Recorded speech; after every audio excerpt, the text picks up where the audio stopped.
মৃত্যুর পরে আমরা কোথায় যাব? মানুষ কুলে জন্মগ্রহণ করে যে যেমন কর্ম করে তার কর্ম অনুযায়ী জন্ম হয়। মানুষ কুলে জন্মগ্রহণ করে আপনি পশুর মতো কর্ম করবেন তা আপনার পশু কুলে জন্ম হবে। মানুষ কুলে জন্মগ্রহণ করে আপনি মানুষের মতো কর্ম করবেন, পরের জন্মে আপনি আবার মানুষ হবেন।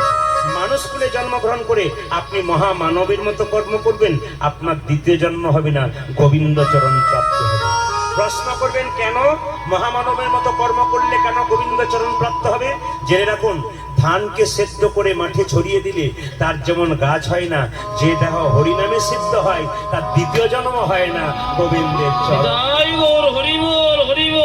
দেহটাকে হরিনামে সিদ্ধ করুন, আপনার জীবন লাভ হবে। প্রশ্ন করবেন আমি স্বর্গে যাব না নরকে যাব, কি করে বুঝবো? মানুষ কুলে জন্মগ্রহণ করে কর্ম, আত্মা পুষ্পের গন্ধ যেমন বাতাসে ছড়ায়, আত্মার কর্মফল আত্মা সঙ্গে সঙ্গে নিয়ে চলে যায়। আপনি মরে গেলে আপনি স্বর্গে যাচ্ছেন না নরকে যাচ্ছেন? ডক্টর পঞ্চানন ভট্ট, যারা বইপত্র পড়াশোনা করেন তাদের জন্য বলে রাখি, ডক্টর পঞ্চানন ভট্টাচার্যের একটা বই আছে জগত আমি, পঞ্চম খণ্ড, 5টা খণ্ড আছে। আপনারা দ্বিতীয় খণ্ড পড়বেন, পরিষ্কার করে 536 পাতায় দেখতে পাবেন, পরিষ্কার করে লেখা আছে মানুষ মরে গেলে মানুষকে দেখলেই বোঝা যায় তিনি স্বর্গে গেলেন না নরকে গেলেন। ডক্টর পঞ্চানন ভট্টাচার্য মানে উনি রিসার্চ করেছেন এইসব নিয়ে, কি সুন্দর তত্ত্ব বলেছে দেখুন। আপনার বাড়ির সামনে কেউ মরে গেল, আপনি দেখতে গেলেন, এমন ভাবে মরেছে চোখ বেরিয়ে গেছে, বিভৎস হয়ে গেছে, আপনি দেখার পর বাড়িতে এসে বললেন ও দিদি দেখে এলাম গো, যেন মনে হচ্ছে বিভৎস, 4 দিন ঘুম হলো না, একবারে ঘুমই হয় না, মুখটা মনে পড়ে, জানবেন ইনি যাচ্ছেন নরকে।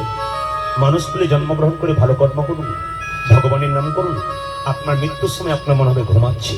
আর আপনি যখন মৃত্যুর সময় ঘুমাবেন, লোকে বলবে আহ দেখলাম যেন ঘুমাচ্ছে গো, মরে নাই যেন ঘুমাচ্ছে, জানবেন ইনি যাচ্ছেন স্বর্গে। আর একটা কারণে বুঝবেন স্বর্গ নরক কিরকম, রাস্তা দিয়ে মৃতদেহ নিয়ে যাচ্ছে, বলো হরি হরি বল বলি, আপনি পুরুষ আর নারী হন, পাড়ার লোক যদি বলে, গ্রামের লোক যদি বলে আহ লোকটা দারুণ ছিল গো, খুব ভক্ত ছিল, কৃষ্ণ ভক্ত ছিল, জানবেন ইনি যাচ্ছেন স্বর্গে। আর আপনার মৃত্যুর পর লোকে যদি বলে এই লোকটা খুব স্বার্থপর ছিল, বদমাইশ ছিল, দুষ্ট ছিল, সংসার সমাজ নষ্ট করছিল, জানবেন ইনি যাচ্ছেন নরকে।